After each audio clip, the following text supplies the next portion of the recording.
vous retrouve aujourd'hui dans cette nouvelle vidéo qui sera a priori un vlog. Donc j'ai décidé dans cette vidéo de vous parler de toutes mes dernières lectures. Il y en a certaines pour lesquelles je vais passer quand même assez vite puisqu'il y a quand même un certain temps que je les ai finies. Et je vais essayer de vous faire un petit update aussi de tout ce qui est arrivé dans ma bibliothèque récemment au niveau du book haul, un petit book haul, voilà, sans prise de tête. Peut-être que je vous reprendrai une autre fois pour vous parler d'une lecture en cours, ce serait super chouette. Donc voilà, ça fait longtemps que j'ai plus parlé lecture par ici. J'ai fait une ouverture de swap, le swap que j'ai effectué avec Lucie de la chaîne Lucie a lu. Je vous le mets pas en barre d'infos, il est sur la chaîne, c'est la dernière vidéo qui est sortie. Mais donc ça fait longtemps que j'ai plus parlé lecture, donc je vous avoue que je suis un peu rouillée.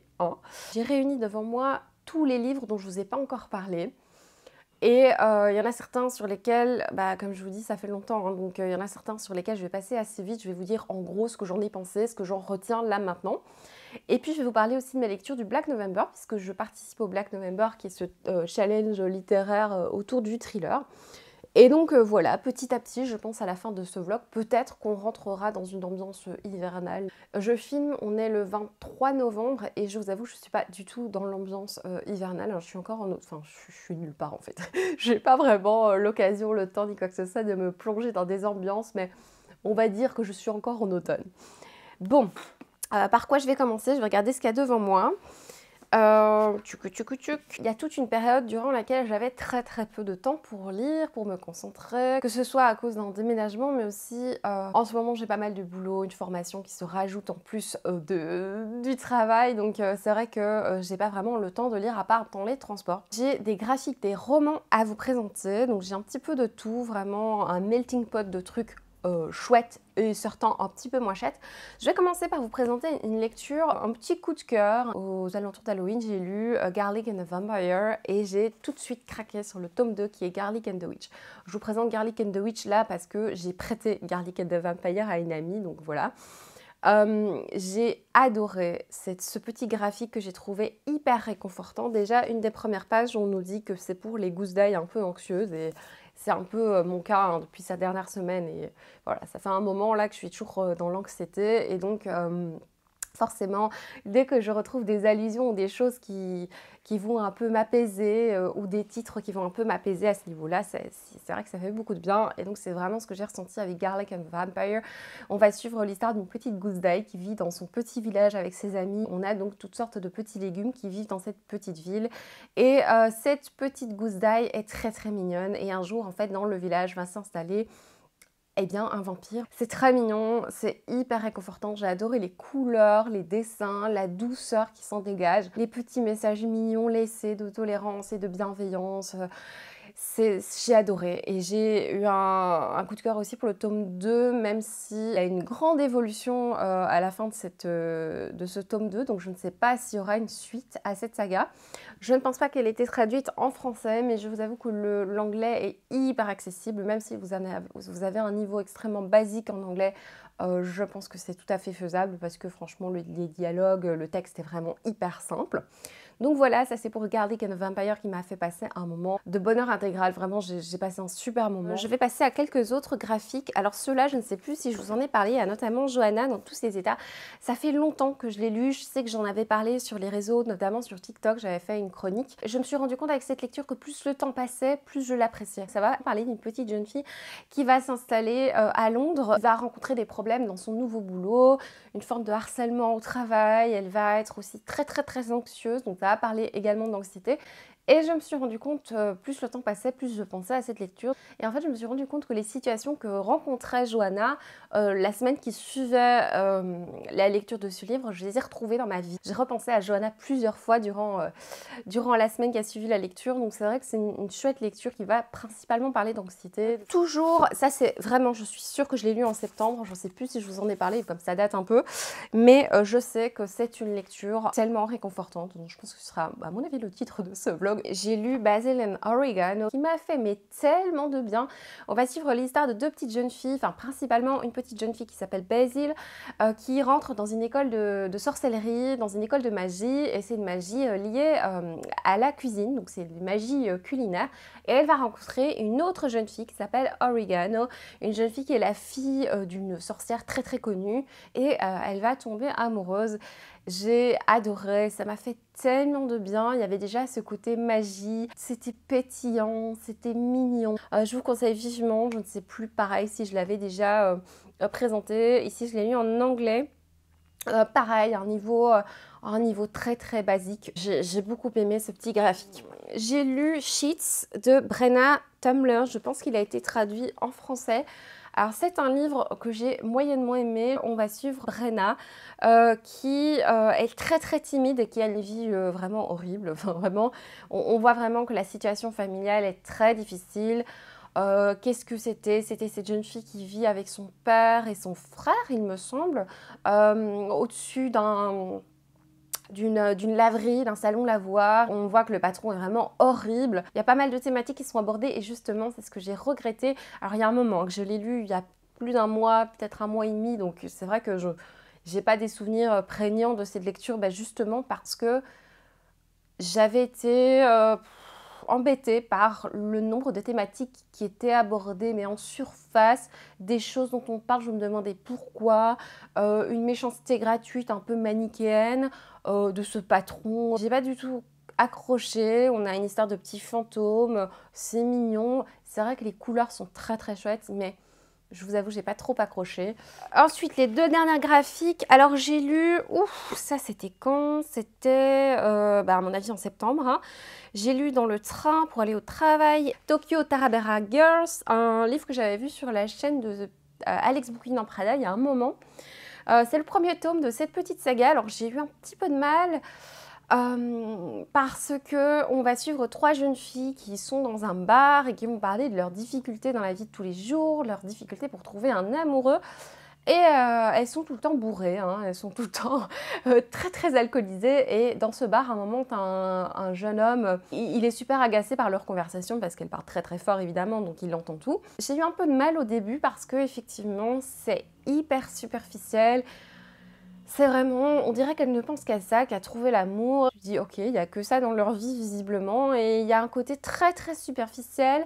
Et au final, à la fin de la lecture, je me suis plutôt attachée à ces jeunes filles et j'avais envie d'avoir la suite. Donc voilà, on est parti de ces jeunes filles assez superficielles à ok, j'ai quand même envie d'en savoir un peu plus sur elle, je sais pas où on va aller, ça a l'air chouette et du coup moi j'ai acheté le tome 2. Et le dernier graphique que j'ai lu, il s'agit de BL Métamorphose. Alors c'est un livre que j'ai fort apprécié, qui m'a fait beaucoup de bien, même si au début j'ai eu du mal un petit peu avec les dessins. On va suivre l'histoire d'une adolescente qui travaille dans un magasin de manga bande dessinée et elle est passionnée par une série de mangas. Et on va suivre aussi une vieille dame qui est veuve depuis pas très longtemps et qui découvre un manga, qui est forcément le manga. Et entre elles va se tisser un lien, une relation que j'ai trouvé extrêmement douce. Donc on va suivre cette vieille dame qui découvre l'univers des mangas. C'est très très touchant cette relation entre cette vieille dame et cette jeune fille. Ça me fait penser à un petit peu à la bienveillance et la douceur de Hirayasumi. Je suis très contente d'avoir découvert ce premier tome. Je découvrirai la suite avec grand plaisir, même si je ne l'ai pas encore en ma possession. On va parler de choses beaucoup moins douces. Le livre suivant qui est Triste Tigre de Neige Sino. C'est vraiment dur, je trouve, de parler de ce livre. Comme vous l'aurez constaté, d'ailleurs, j'ai dû supprimer les plans en face cam parce que j'en parlais très mal et je ne sais pas si ça va être mieux maintenant. En même temps, on a envie de dire beaucoup de choses et en même temps très peu. Triste Tigre, c'est ce livre qui a eu beaucoup de succès, qui va nous parler de l'autrice. Donc, elle nous parle de son passé, voilà, des abus qu'elle a subis depuis ses 7 ans. Par son beau-père. C'est vraiment terrible comme livre, donc c'est un témoignage, mais pas que. Il est vraiment multiforme ce livre, il y a vraiment beaucoup d'éléments, beaucoup de références à des podcasts, à des livres, à des films, à plein de choses. Elle va parler de son agresseur, hein, dès le premier chapitre. Il y a effectivement des scènes plutôt explicites, mais c'est pas quelque chose de voyeuriste. C'est vraiment un livre que j'ai trouvé très très fort par tous les sujets qu'elle va aborder, en plus de son témoignage. Un livre très très fort qui m'a évidemment bien marqué. Et alors, j'ai commencé mon Black November. Alors, je l'ai commencé avec, je crois que le premier livre qu'il fallait lire, c'était un roman poche, ce que je n'ai pas fait. Mais par contre, j'ai lu un livre intrafamilial, donc un thriller domestique en gros. Je me suis plongée dans La femme de ménage de Freida McMadden. Et ça faisait longtemps que je n'avais pas dévoré un livre aussi vite. C'est un livre que j'ai fort apprécié malgré ses défauts. C'est un livre qui va nous parler de Milly. Milly, on sait qu'elle sort de prison. Sauf qu'on ne sait pas pourquoi, quand elle postule pour ce poste de femme de ménage dans cette nouvelle famille, elle se dit je ne vais jamais être rappelée de toute façon parce qu'ils vont un peu creuser, ils vont un peu fouiller, ils vont découvrir que j'ai fait de la prison. Milly est engagée dans cette famille, donc elle est la première surprise parce que franchement elle se dit dans une riche famille comme ça, le salaire qu'on lui propose avec tous les avantages, elle se dit c'est pas possible qu'on me choisisse, et en fait on l'a choisi et on l'installe dans une chambre de bonne au grenier, et petit à petit les choses évoluent, elle vit donc dans cette maison, elle s'occupe de la cuisine, chose pour laquelle elle est très très douée. Mais il y a des choses un petit peu étranges qui se passent, notamment sa patronne qui a des sautes d'humeur, qui lui dit des choses et en fait après elle change d'avis. Le style est très simple, très fluide, donc forcément c'est vraiment typiquement ce qu'il y a dans le thriller domestique, un style simple, accessible. On tourne les pages très vite, c'est vraiment ce que je recherchais et c'est ce que j'ai retrouvé. Maintenant, effectivement, il y a quelque chose de très attendu dans cette lecture, dans la plupart du roman en tout cas. On sait où ça va, on voit très vite les personnages, le schéma en fait qui peut se passer. Des personnages très archétypaux, très clichés, clairement. Mais la fin est très surprenante. Elle est vraiment chouette. J'ai adoré les choix de l'autrice pour cette fin.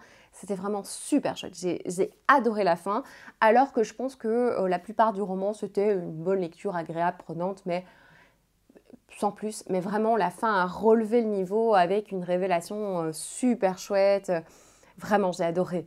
J'ai adoré la fin, la manière dont c'était construit, vraiment super chouette. Mais je peux comprendre que pendant une grande partie du roman, vous haussiez les yeux au ciel. En plus, c'est un personnage, on sait qu'elle a fait de la prison, mais on ne sait pas trop. Donc il y a ce mystère qui fait qu'on ne sait pas s'attacher à 100% à notre héroïne. Alors je sais que dans le thriller, tu ne cherches pas forcément à t'attacher, mais moi j'ai ce côté toujours, je veux m'attacher à quelqu'un dans le roman.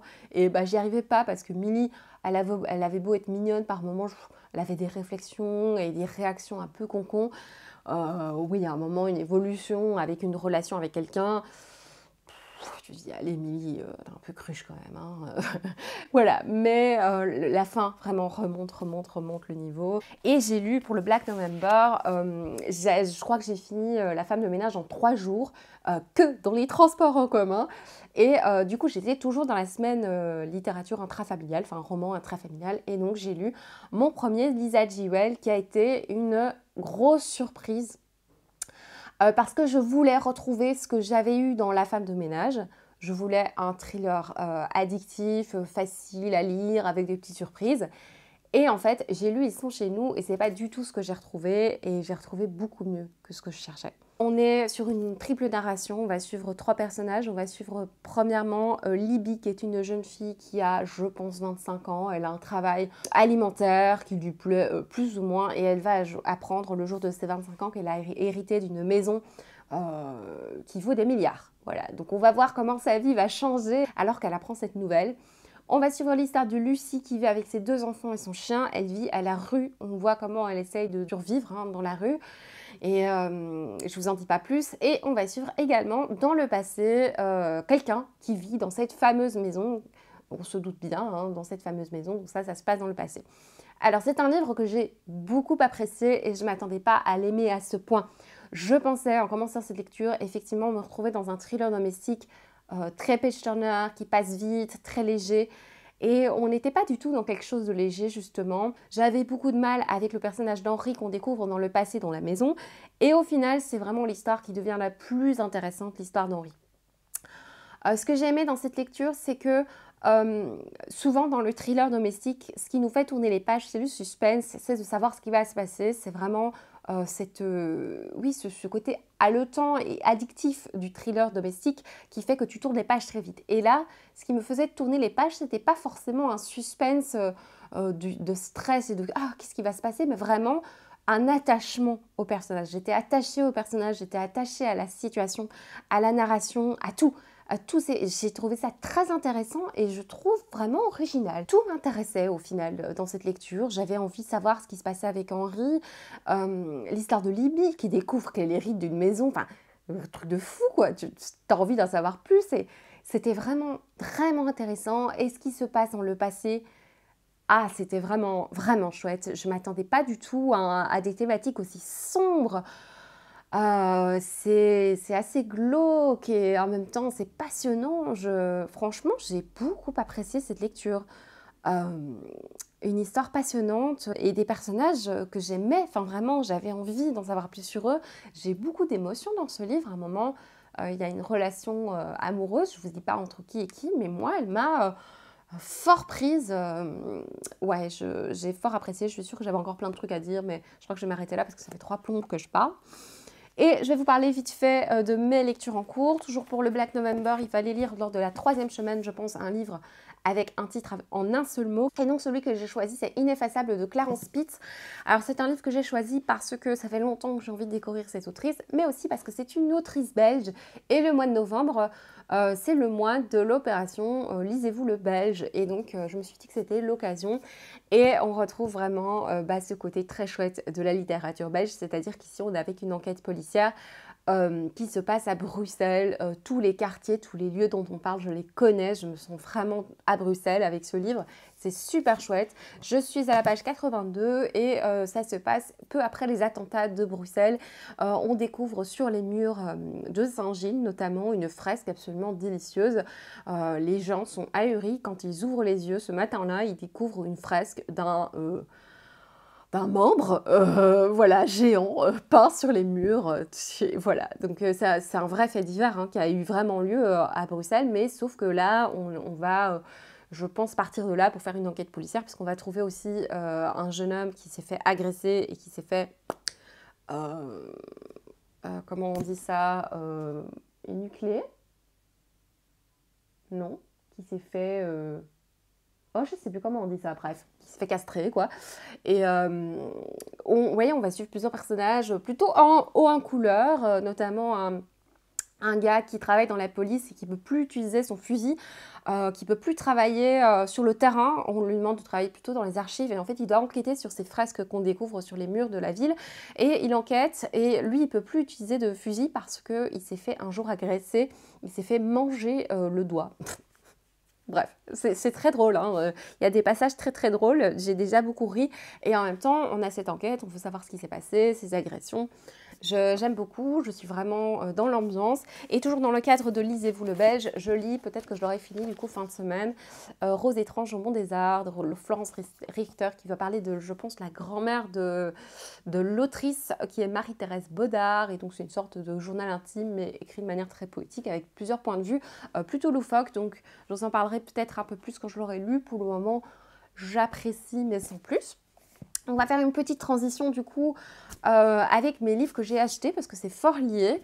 Donc je vais rester dans la thématique de Lisez-vous le Belge en vous commençant donc un petit book haul. Ça fait longtemps que j'en ai plus fait. Je pense que depuis le dernier book haul que vous avez vu sur la chaîne, il n'y a pas tellement de livres qui sont arrivés parce que effectivement, comme je lisais pas beaucoup, comme j'avais pas beaucoup le temps de lire, bah forcément j'achetais pas beaucoup de livres. Surtout que j'ai fait énormément de ventes sur Vinted de mes livres, donc du tri et donc voilà, j'ai pas énormément, bon j'ai quand même une pile devant moi donc je vais pas mentir, j'ai quand même des livres qui sont arrivés mais j'avais pas ce besoin absolu d'acheter des livres et bah tant mieux j'ai envie de dire parce que quand j'ai emménagé ici et que j'ai rempli mes bibliothèques je me suis rendu compte qu'il fallait pas plus de livres parce que sinon il y a plus de place, voilà. Dans le cadre de Lisez-vous le Belge, il fallait choisir, il m'avait dit que je pouvais choisir jusqu'à 3 livres, moi j'en ai choisi 2. Et en fait, je crois que j'ai été très nulle lors du choix. En fait, je savais qu'au mois de novembre, j'aurais pas beaucoup de temps avec le déménagement, formation, boulot, tout ça. Je savais que j'aurais pas beaucoup de temps et du coup, je me suis dit, bah, je vais pas choisir des trucs, des gros livres. Je pensais choisir donc le roman court que je viens de vous présenter, mais également, je pensais avoir choisi un graphique et j'ai mal lu, j'ai été un peu trop vite et donc j'ai choisi un livre qui n'est pas du tout un graphique, c'est La guerre du henné de Adiba J. Girdar chez Alice Tercio. C'est un livre, je l'ai donc choisi en pensant choisir un graphique. Et je m'étais dit, bah, j'aurais vraiment largement le temps. Et en fait, non. Je savais en plus qu'il y aurait le Black November, donc je voulais privilégier d'abord le Black November. Et donc, bah, je ne l'ai toujours pas lu, on est le 23 novembre, tout va bien. Donc j'espère que je pourrai le lire à temps, mais j'ai des doutes. Voilà, on va suivre l'histoire de Nishat qui ne veut plus cacher son homosexualité à ses proches, mais la réaction de ses parents la terrifie. Donc, et on va suivre l'histoire de Flavia, elles vont tomber amoureuses l'une de l'autre. Ça a l'air vraiment très très chouette. Maintenant, effectivement, je ne sais pas si je pourrais le lire à temps. Je vais essayer de le lire, peut-être que la chronique du coup sortira au mois de décembre. Voilà, donc 1000 excuses, j'ai été un peu vite dans le choix des livres. Alors, du coup, les derniers livres que j'ai achetés. Alors, dans le cadre de Noël, hein, j'ai acheté un petit Cozy Murder. Alors, je dis pas vraiment de Cozy Murder, mais celui-là me tentait beaucoup. C'est Cozy Christmas Mystery. C'est Retour à St. Mary Hill de Carrie Pitocchi. Ça fait un long moment que j'ai envie de découvrir cette autrice et donc je me suis dit, autant la découvrir là-dedans. C'est elle qui a écrit Le rêve de nos mères qui me tente depuis un moment, donc voilà, j'ai très très envie, je ne sais pas pourquoi, il me tentait beaucoup. Je crois que je l'ai vu sur la chaîne de Steph de Piketty, je pense qu'elle a beaucoup aimé. J'ai reçu de la part d'un auteur qui m'a contacté sur Instagram. Le titre de ses livres m'a fait beaucoup sourire et donc c'est pour ça que je l'ai accepté. Il s'agit de Poirot et Châtiment et l'affaire du poireau vinaigrette. C'est une suite d'enquêtes, comme vous vous le doutez, avec pas mal d'humour. Donc l'affaire du poireau vinaigrette, en fait, je ne sais pas, c'est une enquête, mais ça a l'air super drôle. Et je vous avoue qu'en tant que collectionneuse de légumes en peluche, dont notamment les poireaux, ça m'a fait tellement rire, enfin vraiment. Et les avis que j'ai lus sur ces enquêtes ont l'air très positifs. Et voilà, je vous avoue, j'ai été très hypée par ce livre parce que je trouve que ça a l'air original et c'est un peu ce que je recherche en littérature. J'ai été contactée par les éditions Libretto. Je vous avoue, quand j'ai reçu ce message sur Instagram, j'ai poussé un cri de joie parce que les éditions Libretto, c'est littéralement celles que je préfère. Hein. Si je dois faire un top 5, elles sont largement dedans. Et donc, ils m'ont proposé une saga, vraiment. Alors, quand ils m'ont proposé ça, j'ai tout de suite dit oui. Hein. Je n'avais même pas fini de lire le message que dans ma tête, c'était bon. En fait, on est sur une saga qui s'appelle... comment s'appelle la saga ? Le Quinconce, oui c'est ça. En fait c'est 5 volumes d'une saga qui a été publiée en 1989 et c'est une saga typiquement gothique, avec d'inspiration gothique dans l'Angleterre du début du 19e siècle. On va suivre le jeune John Upham qui est élevé dans un village perdu et il va consacrer sa vie à percer le mystère de ses véritables origines. Une petite saga de 5 livres qui forment la quintuple combinaison de l'énigme qui nous livrera son secret qu'au terme d'une narration étourdissante. J'ai hâte de lire ça, je ne sais pas pourquoi je ne l'ai pas encore fait. J'étais tombée sur un Jenny Colgan, Noël à la charmante librairie. Voilà, la couverture est absolument immonde, mais je vous avoue, le résumé me tentait bien. L'histoire de Carmen qui va chez sa sœur et on voit que les relations sont pas top entre elles. Et je vous avoue, plus que l'histoire d'amour qu'il doit y avoir, à mon avis, c'est plus les relations entre sœurs qui m'intéressent bien en mode histoire de Noël. Voilà, je lis jamais beaucoup de livres de Noël. Hein. À la période de Noël, je lis toujours une romance par an, un truc comme ça, mais donc ce sera peut-être celle-là. Alors, une histoire naturelle de l'amour et de la mort. Celui-là, je suis tombée à la librairie Filigrane. Je suis tombée sur ce livre. J'adore la couverture, que je trouve absolument sublime. C'est aussi une histoire de famille sur plusieurs générations. J'aime énormément ça. Ça a l'air génial. J'en ai jamais entendu parler, donc je suis trop contente. En plus, la couverture est magnifique. Il y a un renard, un écureuil, un petit oiseau. Moi, je n'en demande pas plus. Alors, on va rester avec quelque chose de mignon. Je me suis procuré The Little Book of the Little Brontes. Vous connaissez mon amour pour les sœurs Brontë, principalement pour Anne Brontë, mais voilà, quand j'ai vu l'existence de ce livre qui était surtout dessiné par Bryony May Smith, qui est une de mes illustratrices préférées, eh bien, j'ai sauté sur cette occasion. Je pense qu'il est sorti en français depuis. Quand j'aime bien un livre et qu'il y a une suite qui est sortie, la première chose que je fais, moi, avant de réfléchir, c'est acheter le livre, quand j'ai les moyens, bien évidemment. Et donc, quand j'ai eu terminé La femme de ménage de Freida McFadden, je me suis dit, il faut absolument que j'ai la suite, parce que j'ai envie de savoir ce qui va se passer avec ces personnages, et il paraît que la suite est chouette. Mais comme d'habitude, il faut un laps de temps entre le moment où je viens de finir le livre et le moment où j'achète le livre. Et donc, comme d'habitude, entre-temps, j'ai commencé un autre livre. Donc, alors que j'étais dans le Lisa Jewell, j'ai acheté ceci, les secrets de la femme de ménage. Du coup, j'avais déjà un livre en cours. Et donc là, maintenant, on est dans cette situation typique d'Isabelle qui a acheté un livre et qui là, j'ai pas tellement envie de le lire parce qu'en fait, qu'est-ce que j'ai envie de lire après le Lisa Jewell? J'ai envie de lire un autre Lisa Jewell parce que j'ai de nouveau eu cet achat compulsif. En ayant terminé le Lisa Jewell, j'ai vu qu'il y avait une suite qui venait de sortir. Donc, ils sont chez nous. Ils resteront chez nous. Évidemment, Isabelle, elle a adoré le Lisa Jewell, elle a envie de lire la suite. Sauf qu'au moment où elle achète ce livre, elle est déjà en train de lire le livre d'après, qui est ineffaçable, donc elle ne va pas commencer celui-là en même temps. C'est un cercle sans fin, hein. Et comme j'ai beaucoup aimé ce livre, je suis tombée aussi sur Rentre avant la nuit, que j'ai pris, qui est donc un livre de disparition d'enfants. Ça a l'air trop chouette. Et on nous dit, ça m'a donné envie de l'acheter, c'est le meilleur thriller de Lisa Jewell à ce jour. Donc forcément, je l'ai acheté, hein. On s'en doute, c'est comme ça que ça se passe avec moi. Toujours des achats compulsifs que je ne lis pas tout de suite. Voilà, c'est vraiment grave. Écoutez, je crois que ça fait 3/4 d'heure que je parle, donc ce que je vais faire, c'est que je vais vous laisser. Je vous retrouve plus tard, hein, assez blablaté. Ciao! Je vous fais des bisous en plein milieu de votre... Oui.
J'ai terminé dans le cadre de Lisez-vous le Belge, Rose étrange au monde des arts de Florence Richter, un livre tout à fait particulier, une expérience de lecture très étrange effectivement.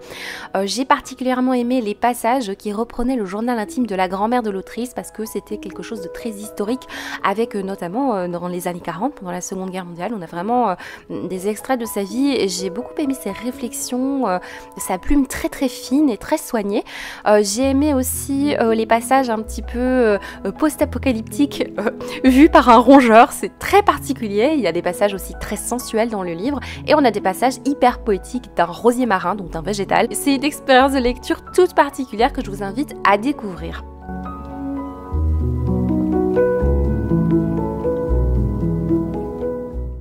Je suis super heureuse de vous retrouver pour clôturer ce vlog, vous parler de certaines petites choses. Et je suis super heureuse parce qu'on est le 4 décembre et là, je commence à être dans l'ambiance hivernale, l'ambiance de Noël. Alors, il a commencé à neiger il y a quelques jours, des petits flocons par-ci par-là, mais c'est vrai que ça me met dans l'ambiance. J'ai eu du mal cette année. Que ce soit dans mes lectures, dans les choses que je regarde à la télé, enfin vraiment à me mettre dans cette ambiance. La déco, je l'ai fait très tard cette année. Alors je dis très tard par rapport à moi d'habitude. D'habitude, mi-novembre, moi je mets mon sapin, hein. Et cette année, ça a mis du temps.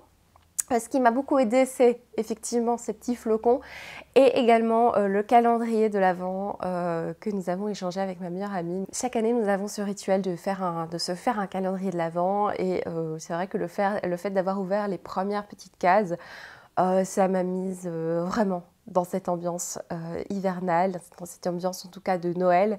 Je suis très contente. Donc je vais vous parler de lecture. J'ai clôturé mon Black November. Alors je n'ai pas fait toutes les semaines, mais j'ai tranquillement fait mon petit chemin de Black November en lisant mes petits thrillers. Et je vous avoue que j'ai passé un très très bon moment. Je ne sais pas si je vous en avais déjà parlé, mais dans le cadre toujours du Black November, j'ai lu Ineffaçable de Clarence Spitz, qui est un roman belge. Je l'ai choisi parce que déjà, il rentrait dans pas mal de catégories du Black November, que ce soit lire un livre dont le titre ne fait qu'un mot, que ce soit lire un livre écrit par une femme, que ce soit lire un livre dont les chapitres sont des phrases, que ce soit lire un livre d'après une histoire vraie, parce qu'on se base quand même sur un petit fait divers qui a... un fait divers du coup, et voilà, ça rentre dans pas mal de catégories, donc c'était vraiment le choix, et en plus le choix était idéal puisque pendant le mois de novembre il y avait l'opération Lisez-vous le Belge. Je vais vous parler donc d'Ineffaçable de Clarence Spitz. On part avec un fait divers, donc effectivement une dame se promène dans la rue, dans les rues de Saint-Gilles, et elle découvre sur les murs une fresque absolument divine puisque quelqu'un a dessiné, a tagué de manière très précise un membre masculin sur une façade, et c'est un fait divers qui a vraiment existé, hein. On a vraiment eu ça à Bruxelles, on a une ville tout à fait pittoresque. On a eu ce genre de fait divers, et en fait ce qui se passe, c'est qu'il va y avoir des meurtres qui sont, on s'en rend compte, liés assez fresques qui apparaissent petit à petit au fur et à mesure des semaines. Donc à chaque fois, on va retrouver des cadavres.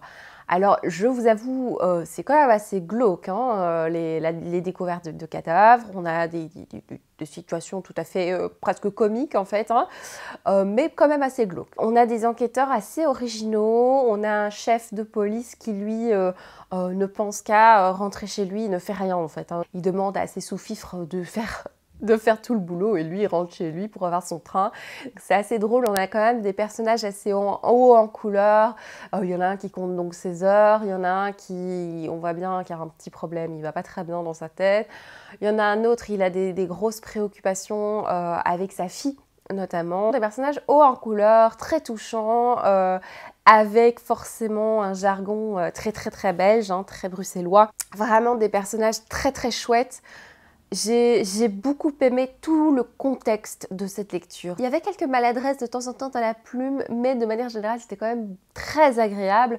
Il y avait cette patte typiquement belge que j'ai adorée. Je me suis vraiment retrouvée dans ma ville, mais avec un regard, avec une enquête forcément, avec quelque chose d'un peu plus glauque. J'ai passé un très bon moment avec cette lecture. Il y a juste un truc... moi qui me dérangeait, mais ça fait partie vraiment du récit, hein, c'est un personnage masculin, donc d'une quarantaine d'années, quarantaine d'années, qui va être attiré par un personnage mineur. Je pense pas que c'est l'enquête la plus originale, dans le sens, c'est pas le dénouement le plus original, mais c'est vraiment tous les chemins que vont prendre cette enquête, tout le décor, tous ces personnages qui vont faire que cette lecture est vraiment très originale. On est vraiment imprégné dans Bruxelles. Vraiment, on est là, on sent les odeurs. Est-ce que c'est parce que je suis bruxelloise? Est-ce que forcément je le sens encore plus? Je ne sais pas. Je ne sais pas comment quelqu'un qui justement ne vient pas de Bruxelles va vivre cette lecture, mais moi je l'ai vraiment vécu avec beaucoup de sensations. Que ce soit des odeurs ou des choses que je vois dans la vie de tous les jours. Une très chouette lecture qui m'a fait passer un super chouette moment, très contente, à part ce personnage masculin qui m'embêtait un peu quand même par son comportement. Quand j'ai eu fini Ineffaçable, j'ai remis mes lunettes comme ça, je peux voir le retour écran. Quand j'ai eu fini Ineffaçable, c'était la fin du Black November, mais je crois qu'il restait quand même 2-3 jours. Je savais pas trop vers quoi me lancer, j'étais pas du tout dans le mood de Noël, donc je ne voulais pas commencer de roman de Noël.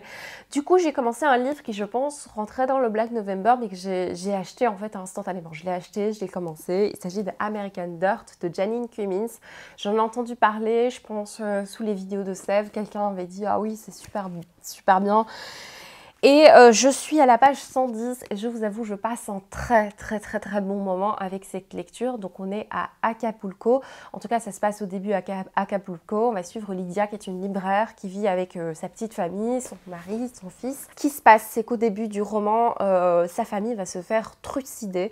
Et donc elle va essayer avec son fils de fuir, puisqu'on sait assez vite qui a causé la mort de sa famille. Et donc elle va fuir parce que on sait qu'elle est recherchée.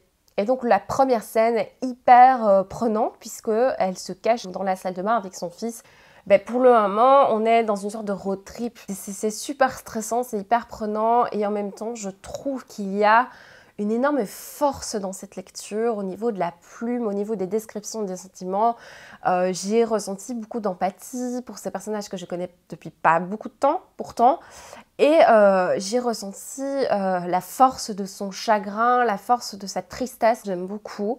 Ceci dit, j'avais quand même tout d'un coup, là il y a 2-3 jours, tout d'un coup, grâce justement au calendrier de l'Avent, dont je vous parlerai peut-être plus dans le prochain vlog, parce que j'ai envie de sortir un vlog autour de Noël et tout ça, j'ai envie. Bon, j'aurais bien voulu faire un vlog par jour, mais vous comprendrez bien que déjà un vlog par mois, ça devient compliqué. Je suis très contente parce que ce moment est arrivé, le moment d'avoir envie d'ouvrir une romance de Noël. Et cette année, je m'étais procuré Noël à la charmante librairie de Jenny Colgan.